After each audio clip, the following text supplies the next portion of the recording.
Actually, no, this does sound really refreshing. What is up, YouTube? It's me, HPJ, and welcome to another HPJ Podcast. Let's clap it up, everybody. Yay.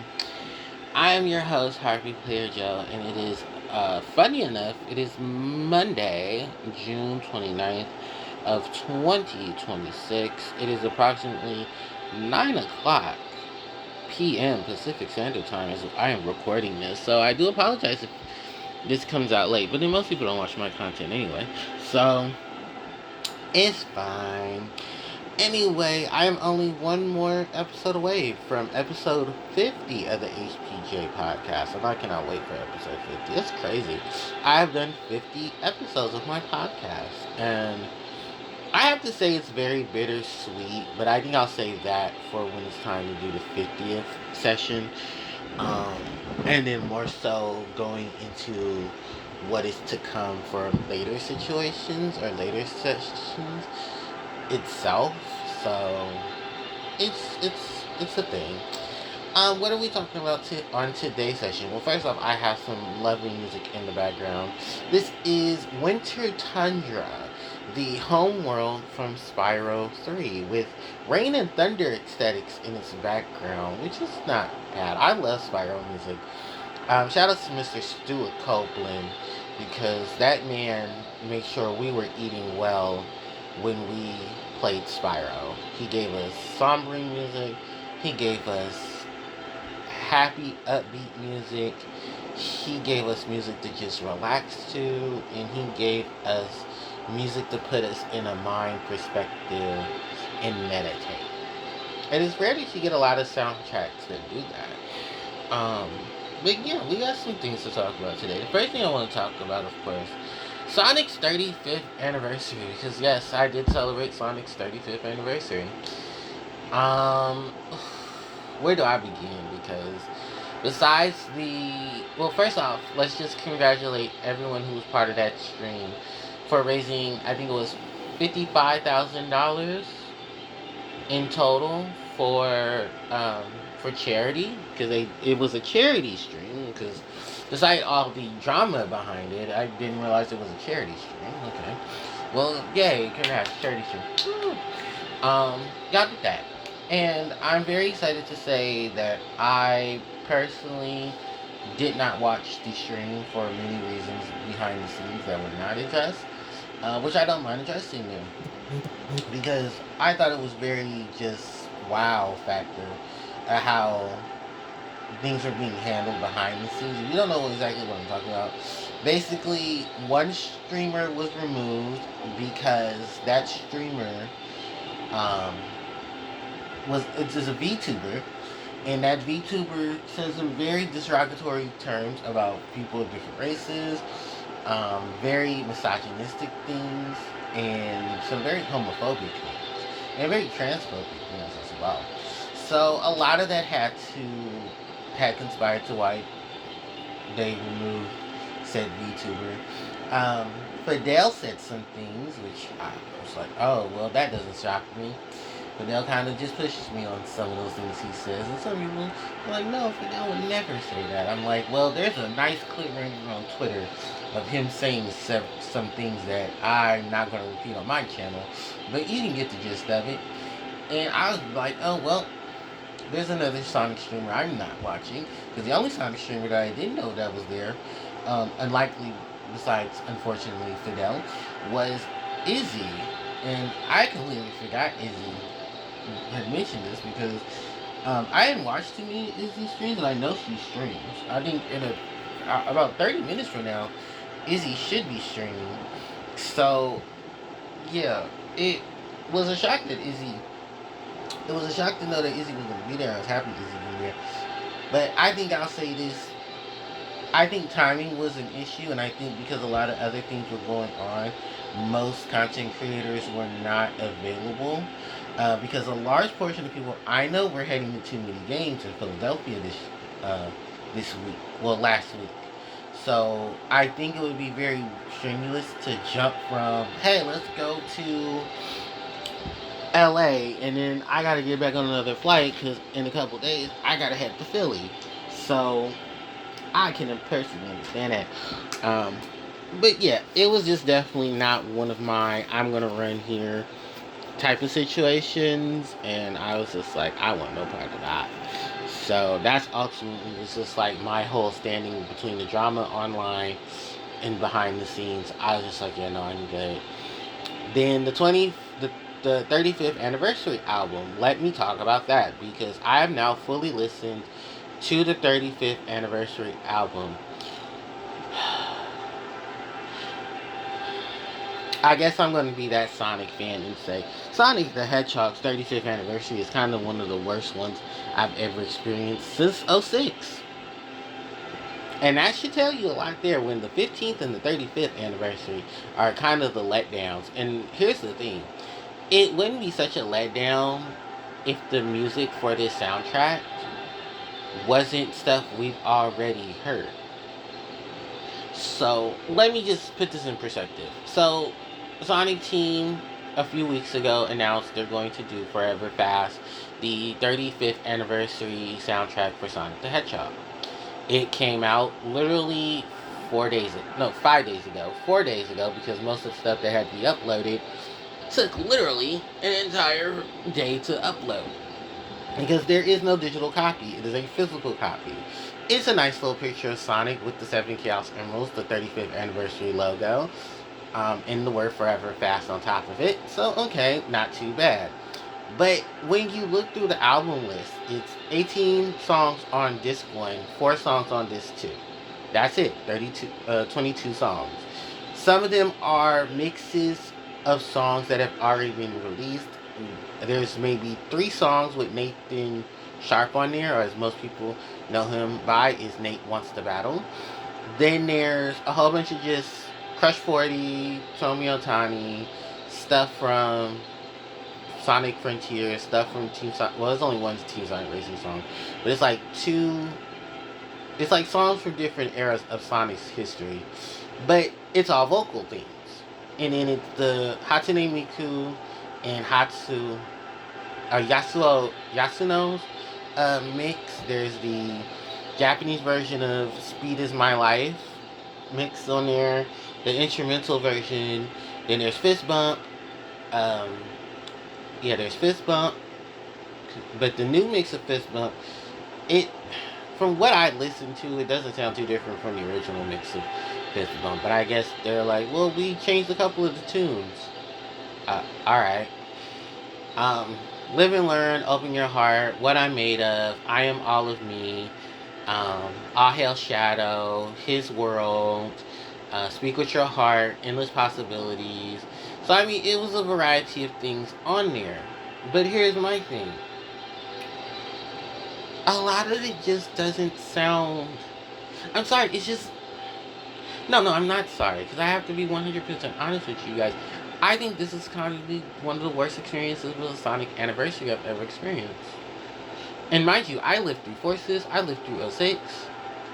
So for me to say that, it was just like, yeah, I really just, I feel so disconnected. Because so much energy was put into Sonic's 30th anniversary. So they're like, okay, well, we're halfway to 40. We'll come back in like 40 years, and then we'll just like, alright, there you go. Because that's what it feels like. That's legitimately what it feels like. And I'm just like, oh, I hate to see what Sonic's 40th anniversary looks like, and I'm dreading it. Oh, I'm dreading it. So, it's a lot. It is a lot. It is definitely a lot. I don't know where things can go from here in terms of Sonic stuff, but I hope if they ever do another album, add some more music to it for some more variety, because I'm sorry, I am sick of hearing the same multiple things over and over again. If you're gonna add some new mixes or add some older songs that people want to hear. Like, we want to hear Pumpkin Hill. You don't have to put actual vocals to it. Add Pumpkin Hill, but let it be Pumpkin Hill with instrumental. Where's the Lovely Gates 3? Where's, some stuff from Secret Rings? Where's some stuff from, God, I mean, can we add some more stuff from Sonic 06? That wasn't what Sonic 06 ended up being. And it's where's the advanced stuff? That stuff we want to hear too. And oh my god, you had an entire album called Sonic R. I don't understand why Sonic R music can't be dropped. What, did Richard Jacques really become such of a prick that he said no to a lot of the music? Because I'm very confused. Like, where's Here You Can You Feel the Sunshine? Where's Living in the City? Work It Out, Back in Time. What is it? No, that is Back in Time.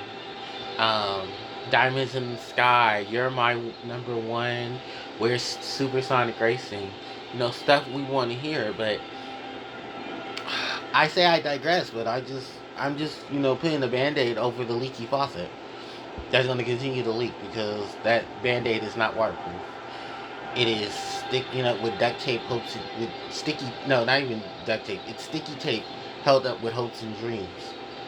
And that's literally what this anniversary is. It's like, oh, but you guys got the Pico Park stuff. Like, I don't play Pico Park. You don't speak for me. You don't speak for me at all. Because Pico Park, what the fuck do I look like playing Pico Park? First of all, I have to have friends to play Pico Park. I have no friends to play Pico Park. Number two is that I would also have to sit here and play more Team Sonic Racing. Sonic Racing Crossroads, which I already do. And to me, and personally, I'll say this again, I don't hate the game, but the game is just like, wow. And it's crazy though, because after I played a bit of Team Sonic Racing, I went to go play Mario Kart World, and no, I rather went back to Team Sonic Racing.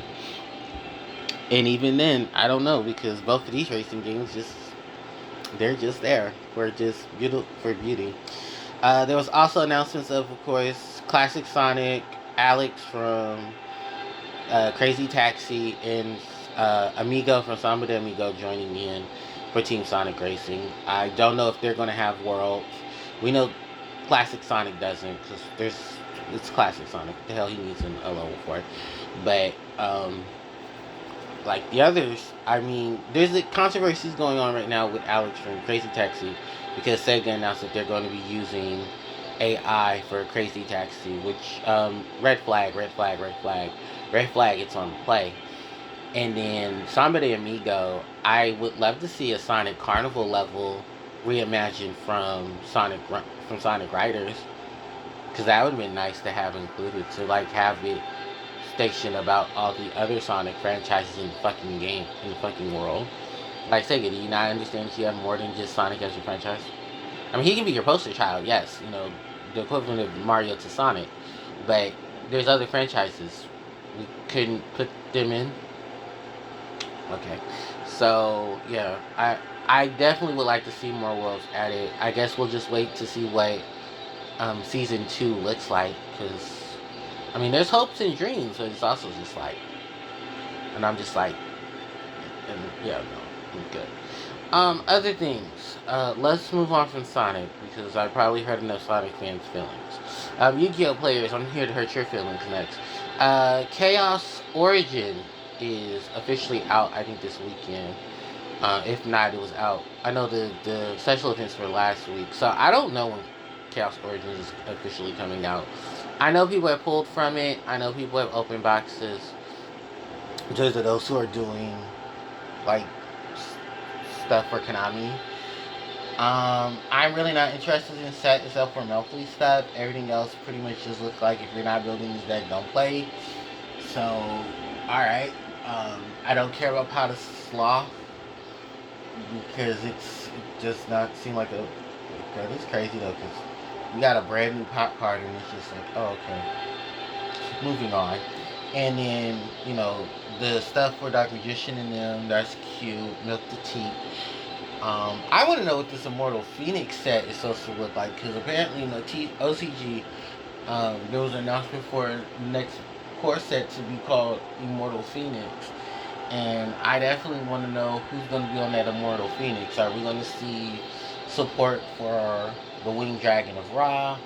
Are we going to see stuff for My Valentine? Like, I really would like to know, because when you hear Immortal Phoenix, you think Ra, the Egyptian god. And it's like, well, Ra's never been really much of a deck. Neither has any of the other two Egyptian gods. And the only one that has ever been seen play between the three of the Egyptian gods is Obelisk for a short period of time in raw spear mode because it likes to just laugh at your opponent. Slifer is just there to look pretty, and it kind of just was like, yeah. So, I don't know. The other thing, like I said, is Harpie, because we've seen the last 2 sets now, both Brave of the Bond and Chaos Origin feature an iconic boss monster to that respective duelist, and in that respective duelist. So if I'm listening to an Immortal Phoenix, the only 2 I would say is, well, would they give Mai a variation of Harpie Lady Sisters that would have the Phoenix formation? Or are we looking at, the Winged Dragon of Ra? So it's very mismatched not to tell. I don't know any other additional stuff that's going on from the OCG in terms of it, because I really do want to focus on this Rush Duel stuff, because I'm 2 weeks behind on Rush Duel stuff, and that is particularly my fault, because I didn't know Rush Duel was getting stuff in this limited pack, and I need to do a video on it as soon as possible. So do stay tuned for that. But the other thing I need to do is a deck profile for Mimighoul, because Mimighoul did get Mimighoul Flower, and I never updated my Mimighoul deck profile because of it. I don't have any, Treasure Panther, so don't ask me why that's not in the deck, and there are a couple of other archetypes I can still slash into Mimighoul if I choose to, or I can just run a pure variant and just not give a fuck, which at this point it kind of feels like I should just not give a fuck. I am more interested in things coming into Rush Duel more than TCG OCG right now, especially because the OCG just had their Philly limited list, and it goes into effect, I believe, Wednesday, and that already had me feeling some type of way. So I know where I stand there. Worlds, I believe, is in August or I think it's in September this time. So I think a lot of people are really just waiting to see how that's going to pan out, which is typical. And then they've already announced some of the WCQs going into the next format, so that doesn't surprise me either. What does surprise me is how much they're really going in for that next year, because I believe we're approaching Yu-Gi-Oh's 30th anniversary, and we're all kind of just fingers crossed and hoping that it's not a whole amalgamation of what the fuck like it was with the 25th, because hasn't the 25th anniversary been over? Can we move on? Because it's not like y'all make the reprints of cards any better than they already are. So I'm just like, everybody's like, and I'm just like, okay, because I'm looking left, you're looking right, we're looking at each other, and we're just not doing that. Side eye emojis. Anyway, Puzzles and Dragons is up next, which pad I am very excited for, but also upset for, because I did not get the last roll I needed from the lunch event for Pad Academy, which sucks. However, I did try my best to get those rolls, but no. Neither account got the rolls. No. My second account did, but my first account did not get its last roll off of the second sheet. And that sucks, because it was literally the last thing I needed, which was the 7-star roll for Pad Academy. And I was like, fuck. But I think I have basically everything from Pad Academy that was available. Because the only thing I think I ever exchanged for, necessarily, because I already have Manoa. I had, Cherum and Zella. So really all I was doing at that point was just focusing on what cards can I add from this collab to add to a team from Mystics and Spectres. Which, come to find out, not really much, because Rim and Ram are still basically what I needed from it. And the only other card that I don't have from that set is a card that only is in the REM. Which, funny enough, I have it on my second account, which is the other monster that makes the board changes. But I don't have all the pieces from account A for account B. So, yeah. That really sucks. But that's typical when it comes to Postal Dragons. The big news from Postal Dragons is that Madoka Magica is coming to is going on right now in JP. But a lot of people have complaint about the JP situation. Which I don't mind talking about it because I have a feeling when Madoka Magica comes over here, we're gonna have the same issues too.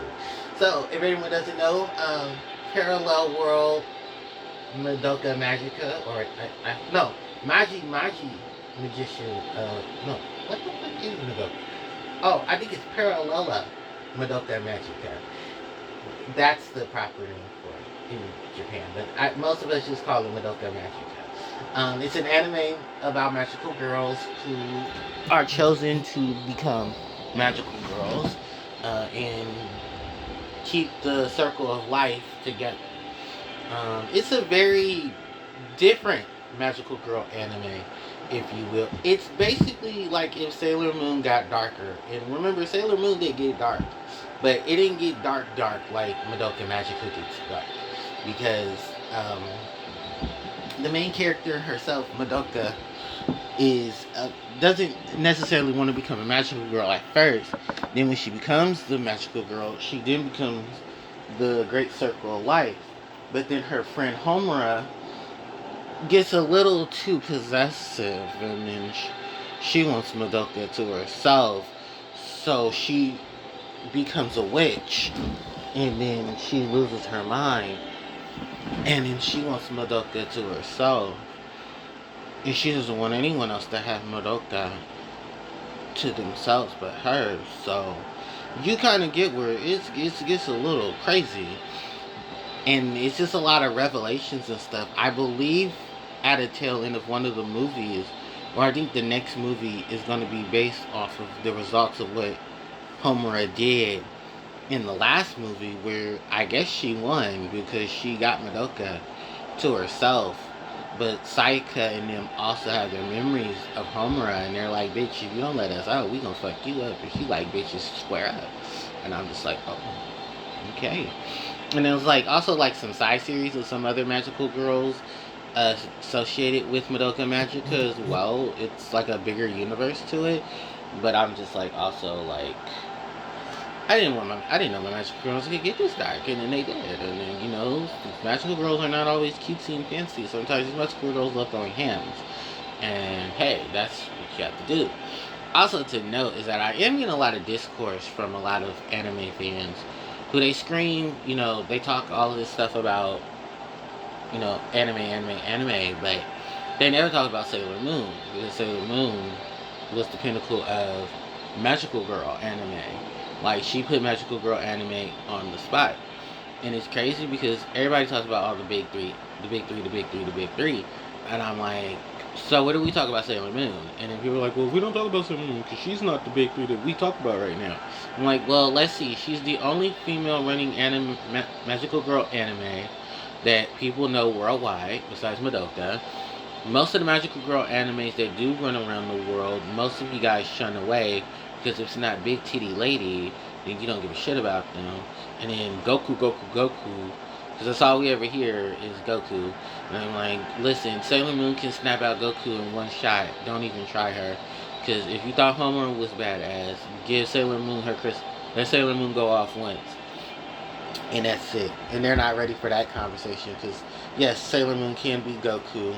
We can run the numbers and the stats. And your boy still can't even touch her in her base form. So he can do all that scream, shouting, and transforming he wants to. But she gets one transformation, and by the time she's done, she hasn't even hit Eternal Sailor Moon. So, let's not. Because let's run the rap sheet. Goku can fight all these international beings, but he ain't fought a whole planet, a whole universe, 3 evil queens, the embodiment of darkness, and the embodiment of chaos.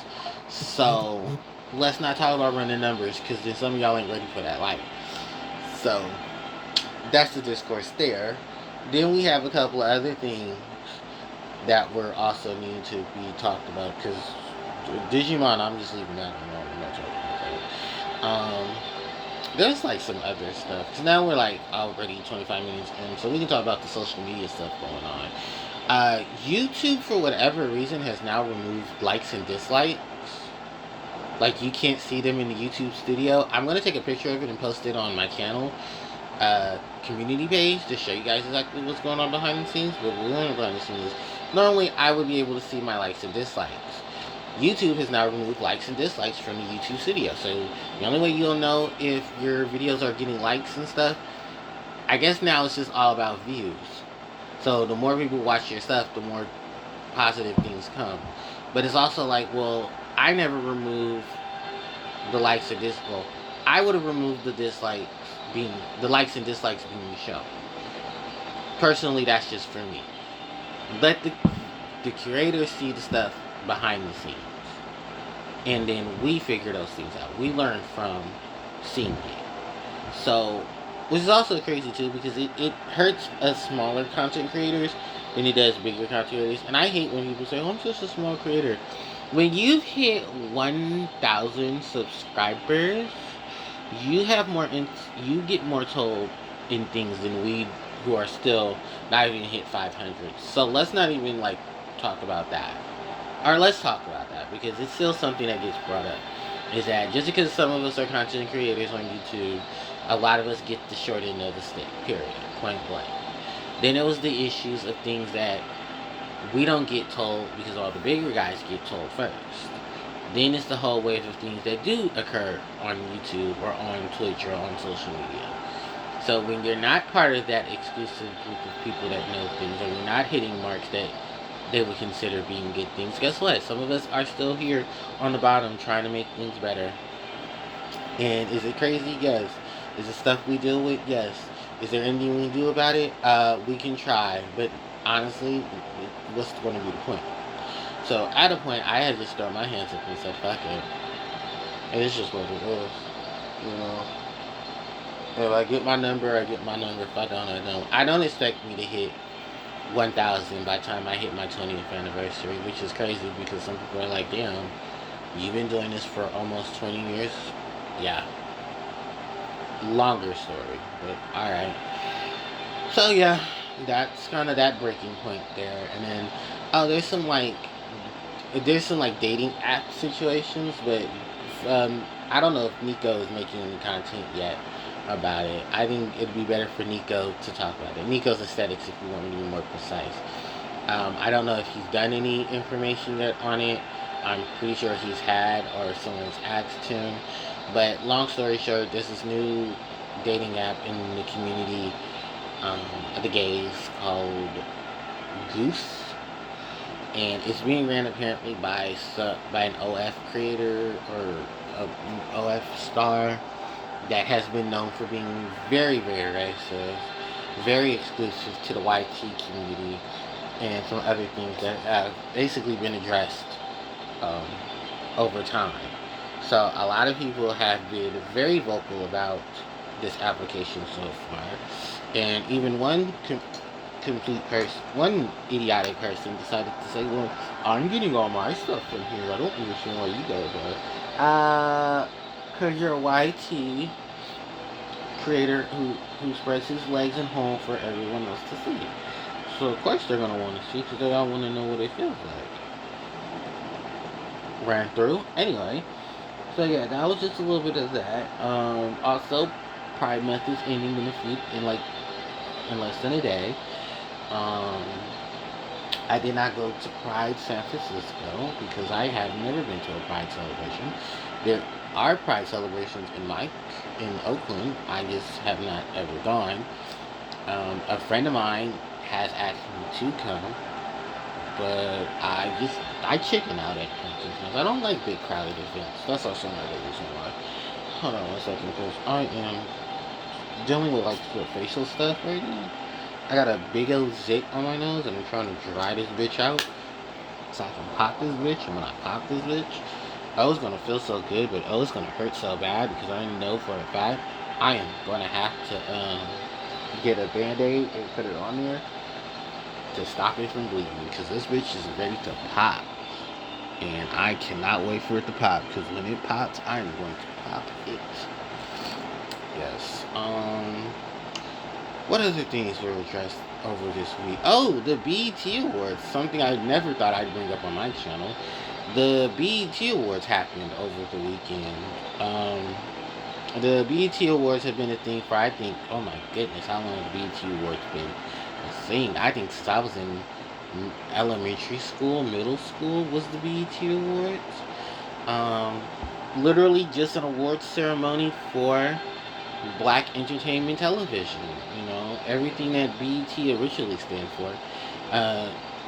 But then again, after hearing, BET has never been owned by a black person, which, yeah.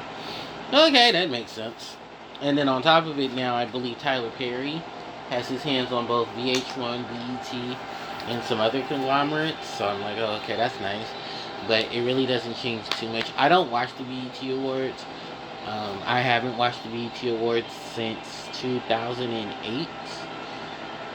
2009? No, that's a lie. 2010. And that's the last time I watched the BET Awards because it just it just wasn't fun for me anymore. Like, now it's nothing but like a couple of here's and there's, a couple of actors and actresses I may watch. Everything is Tyler Perry at this point. And then, like, it just was not the same that I used to grow up upon watching from watching the BET Awards. So it was just like, I really just don't. And then a lot of the music I don't listen to. So that's another thing. Like, I don't know half of these artists. I think it was like a meme. Because it was an episode of Family Guy. And I remember it was Brian and Stewie went to the MTV Awards. And there was all these different, like, kids and, like, actors and stuff. And it was like, I've never heard of these people before. And they started playing, like, a list of people and all this and that. And it's kind of like how I feel. It's like, unless I particularly know who's going to be there. Because I think the last BET Awards from last year was a really big one because they did a tribute to 106 in Park. Because I think 106 in Park is, like, over, like, 25 years old. That's how old 106 in Park was. 106 in Park ended about the end of 2009, 2010. Just over a slew of things that were going on behind the scenes that we ended up finding out. I was one of those kids that did love watching BET because of 106 in Park. That was like basically the black version of TRL. Not to say TRL was bad, but it was more black centric. Things were more focused on black entertainment and those entertainers that weren't on MTV or weren't able to get their videos and stuff on MTV. It was also crazy though because there were some popular artists that did end up on BET. Like, for instance, Tom Cruise was on 106 in Park before. Nelly Furtado, Justin Timberlake. I believe all of NSYNC actually has been on 106 in Park. There's been a couple of here or there on 106 in Park too. But it was just like, it was a different flavor than what it was when you're looking at MTV. And not to say MTV is bad. No, I've had my MTV era as well. I think I stopped watching MTV. I think around the time Jersey Shore became majority of it, and then Ridiculousness, after I don't know how many years, Ridiculousness has been a thing. And then just to find out that I think it was last year that the last season of Ridiculousness had been filmed and everything. And I was like, why is this still a show? Like, how long have you guys been doing Ridiculousness? Like, it needs to just dry up. And then watching the stuff for Laguna Beach and the Hills has been a madness thing. Hold on. I'm going to stop right here so I can then come back so I can finish this off too. Alright, so I am back because I had to break up the recording because I don't want the recording to get messed up. Because after, I think, 35 minutes or so, CapCut does this weird thing with recordings if it's not a video already still playing. But for the most part, yeah, I stopped watching a lot of major television after a certain year. BET I stopped watching around 2009, 2010. About MTV, I think I started watching about 2012 because of all the it was basically just playing nothing but Jersey Shore.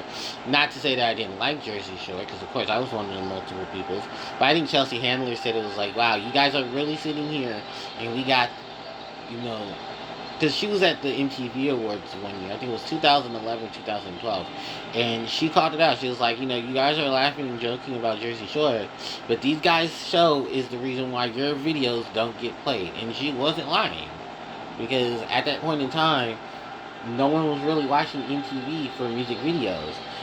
And it's crazy because I believe MTV and VH1 had literally cut off, I think of last year, cut off all the major, music channels that were playing all of the OG music and OG stuff from the two, on music channels.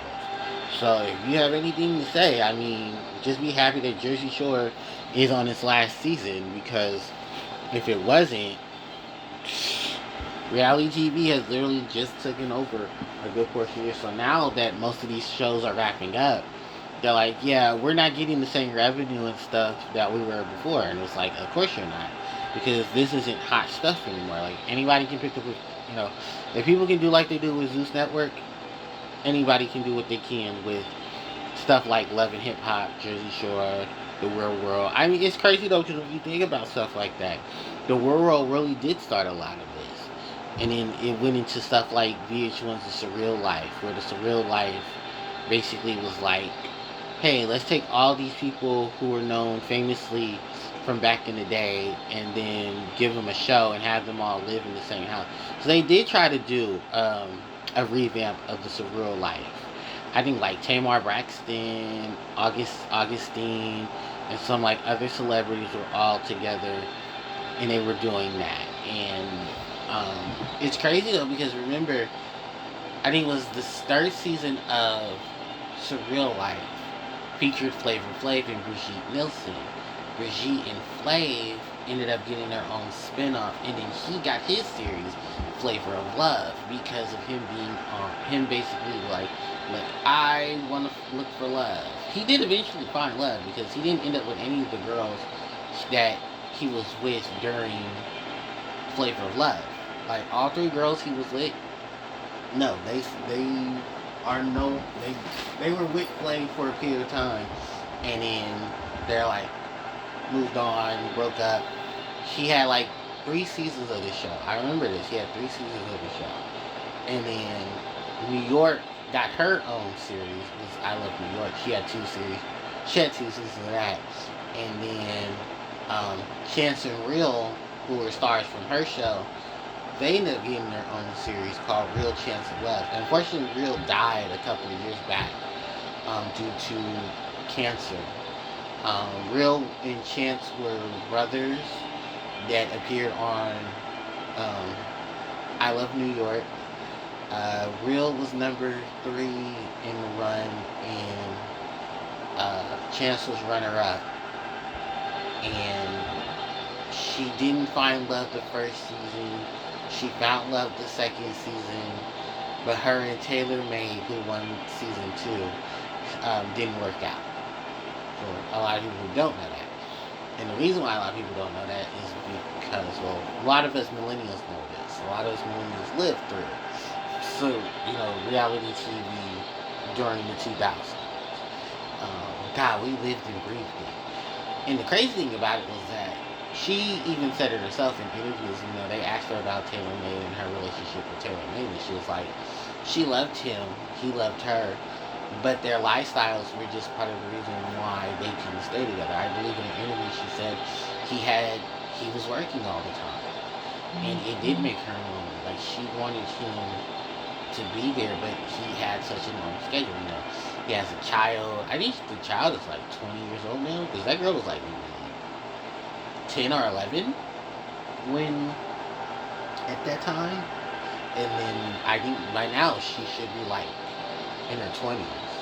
So can't say much about that. I know he's still in the business he's in.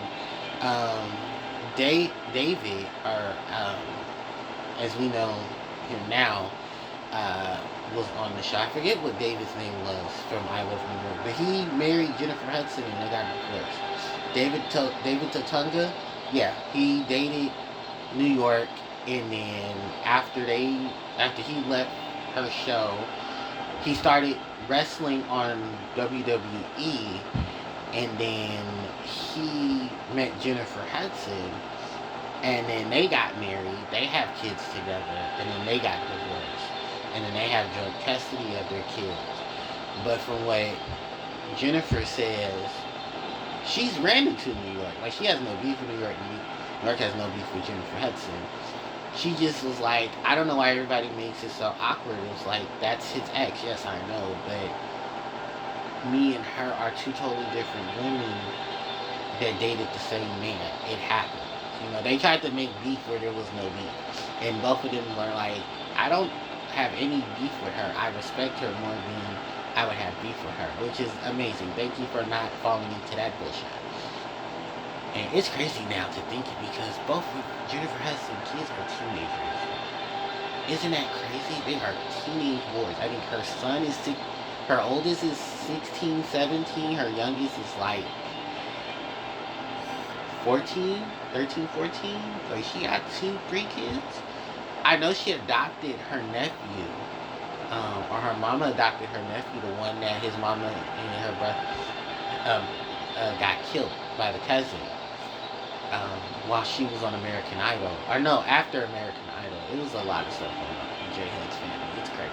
You can look that up yourself, but it's a very tragic story of death and suicide, death and murder, and people wanting to just be in the spotlight and couldn't. It's a very tragic story for her, because she lost her loved ones in the process of this. And Jennifer, then after that, getting her first Grammy and her first Emmy, and then becoming the superstar that she is to now. She is an EGOT, and the youngest EGOT at that, I think 35, was when she got her EGOT status, because she won her first Tony. For those who don't know what EGOT status is, EGOT basically means you have an award in, basically, you have an Emmy, a Grammy, a Tony, and an Oscar. So you have all of those, and I believe she has all of those. I know she has a couple of Grammys. She has Emmys as well. And then she got her Oscars because of Dreamworld. That's how Dreamgirls, because that's how she got her first major award. Not her BET awards, yes, because she has plenty of BET awards. But the status line of things is that she is one of the few African American EGOT recipients. The others are, who are the other recipients? Off the top of my head, I know Whoopi Goldberg, John Legend, Jennifer Hudson, and I forget who the other one is. I know there's 4, and I want to say, is it Jennifer Lewis? I want to say it's Jennifer Lewis. I don't think it's Jennifer Lewis. But I know it's someone very famous, and I know this person for their acting credentials. Hold on. This is why we have Google. But yeah, the EGOT status is only given to a multitude of actors and actresses, because Shirley Lee Ralph, she played Dee on Moesha. She plays on Abbott Elementary. She is only one award away from being EGOT status as well.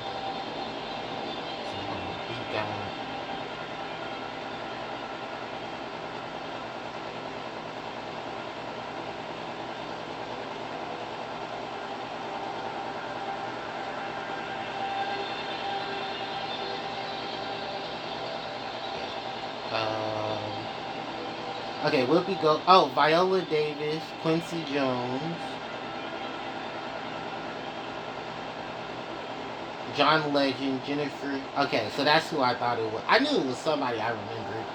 Yeah, so Whoopi Goldberg, John Legend, Jennifer Hudson, Viola Davis, Alan Menken, Menken, and Quincy Jones. In addition to the late legend James Earl Jones and Halle Belfort are all honorary recipients of having EGOT status in the African American community. Because most of the EGOT winners are not African American. They're very much white. So the first EGOT winner, EGOT status, was Miss Whoopi Goldberg in 2002. She has 2 Emmys, 2002, 2009. She has a Grammy in 1986. She got her first Oscar in 1991, and she received her Tony in 2002, along with winning her Emmy. Amazing. John Legend in 2018, he has Emmys for the years of 2006, 7, 9, and etc. He has 1 Tony in 2018. 2015 is when he got his Oscar, and then his Emmys winning statuses are 2018, 2019, 2022, with him completing his EGOT status in 2018. Jennifer Hudson has a Tony, an Oscar, 2 Grammys, and 1 Emmy. Her winning of EGOT came complete in 2022, when she got her first Tony. Viola Davis, a year later, by receiving her first Grammy in 2023, her first Emmy in 2015, her Oscar in 2017, and she has 2 Tonys, one in 2001 and one in 2010. Quincy Jones got his in 2016. He became EGOT status for producing The Color Purple, not the movie, but the musical, the one that's on Broadway. He got an Oscar in 1995. He got an Oscar and a Honorable Academy Award in 2024 for work he's done. He's received 28 official Grammys from the spans of 1964 to 2019, and his first Emmy was in 1977. The honoraries are James Earl Jones, who completed his status by getting an honorary award in 2011, and Harry Belafonte for completing her in 2014. Okay, and that is all of the every African American has 1 EGOT, which is outstanding.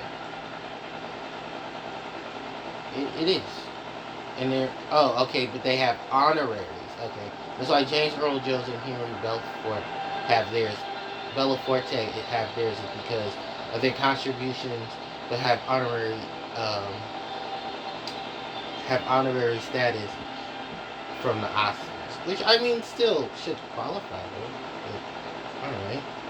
But I mean, hey, if you work this hard and you do this well, and they can honor you this much with your excellence, I honestly, truly have to say, you definitely deserve it. You really, really do. And it's definitely an honor when you have obtained so much leniency in the community. Really, you do. Outside of that, really, I think that kind of ends that part of the conversation. But just to say, I was very shocked about the BET Awards. It was apparently a really good one. My only issue was Drewski was hosting, which I really don't have much to say about Drewski, because I really not my cup of tea. And then I guess there was a skit with him and Keke Palmer, and she was like, "You're not doing it right. They should have let me host it." Which, to be fair, why didn't they let Keke Palmer host? I guess after the whole squabble with I don't know who, because that's the thing, I haven't watched the BET Awards in years, because the times that I've watched the BET Awards, Monique was the host. And then they had like here and there host for like a while, from what I was told, and then I just stopped watching. By the time that was a thing. So it's like, oh, people talk about the BET Awards. And then I think what's even crazier is like how many times the BET Awards have changed, because they were normally in June. They were always in June. And then I think they changed a couple of times, and then they went back to June. And then I was like, oh, okay. And then, because same thing with the MTV Awards, like, because the MTV Movie Awards were always in like May or April. Then they got shifted till another date, I was like, oh, okay. And then the MTV Awards were always like at the end of August, and now they're in the middle of September, and I'm just like, alright, sure fam. But that's like OG like stuff, like, and I think the MTV Awards have always been the longest of music awards that I've known of, next to like the Oscar, no, the Emmy, no, the Grammys. Sorry, not the Oscars, the Grammys. But yeah, it was just like those were most of the shows I used to watch when I was younger, like those main attractions, because I listened to a lot of music. But now I really don't pay too much attention. I'm just like, okay, well, if anybody I listen to gets nominated, congratulations. Like, because I still listen to, like, Lady Gaga, I still listen to Blackpink, I still listen to, like, my artists here and there. But most of the stuff I listen to is video game music. And it's very rare when you hear video game music outside of video games being portrayed publicly for notification, for, the masses. There's a word for that, but I completely forgot what it was. But that's my problem, not yours. So yeah, it was definitely just a lot of stuff entwined to the BET Awards, and I was just like, oh, okay, well, that's the thing. Tiana Taylor received her Icon of the Year award, and a lot of people were very much hating on her for that, and I don't understand why, because Tiana Taylor deserves her award for how much she's done over the last year. She's won, I think she's now won an Emmy, she's won an Oscar, I believe she's won a Grammy. If she hasn't, I mean, that's next. It's only a matter of time before Tiana Taylor becomes the next EGOT winner, and I cannot wait for that. I think the biggest surprise this year was, I think, for the BET Awards was Janet Jackson, who's an icon herself, gave Tiana Taylor her Icon of the Year award. And if people who don't know, Tiana Taylor started off as like a more underground artist. She got her rise to fame. She was on My Super Sweet 16. You guys remember that show? Most people don't. If you're a millennial, you remember that show because it was like very rich, like billionaire status, like snotty kids in a way, were like coming, like they basically was like, oh look, here's my quinceañera, here's my Sweet 16, here's my Sweet 15, all of that. And it's like just rich kids, rich snobby kids. I don't know where most of them are, I don't care, they're not my problem, but like, when you start seeing people like L.A. Reid, and his son was on there, and then, like, it was a couple other kids on there too. I think they even had a My Super Sweet 16 for Kylie Jenner, which was crazy. But she was like 16, so I guess it made sense. But I think that's the last time they did a My Super Sweet 16, because I haven't seen that show in ages. But when I do talk about mine, about the one that I remember the most, like I said, was Tiana Taylor, because that's how we know who she was. She was, I think, under Pharrell's label. She had just started coming out as an artist, and they were throwing her. She was doing her own party, and that was the first time we had to see. She was doing the whole skateboard punk rock thing for her birthday. It looked really cool. It was a really cool party. She came out in like a Barbie doll like box, and like it was a whole lot of things that she wanted to do, and they were like, yeah, we can't have you do it. So they were like, it was basically just a production of getting to her party, and then when she finally had her party, it was a beautiful party. Pharrell was actually on there as well. We got to see Pharrell there, and then that really was just like a peak for her career, because after then we've seen her in a lot of movies, we've seen her doing a lot of stuff. She married that basketball player, we don't talk about him, and then now she is doing her own thing, and we're so happy for her, because this is what black elegance and excellence does, is that when you go through the hardest things of your life, the other things start to shine. And for her, one of her biggest icons, Janet Jackson, is now here giving her an award after 20 years, guys. It's been 20 years since Tiana Taylor made her debut, and it's crazy that it's been 20 years. I still can believe 2006 is when this girl first made her debut on TV, and it was like now here she is a superstar. Like she's an Academy Award winning actress. She is a music star, and now she has an Icon Award, and was given it by her one of her biggest icons, Miss Janet Jackson. Which that already right there. Janet is supposed to be on tour right now. Janet is supposed to be in Japan. Janet flew to I think it was LA. She flew to LA to the BET Awards so she could give Tiana Taylor her award.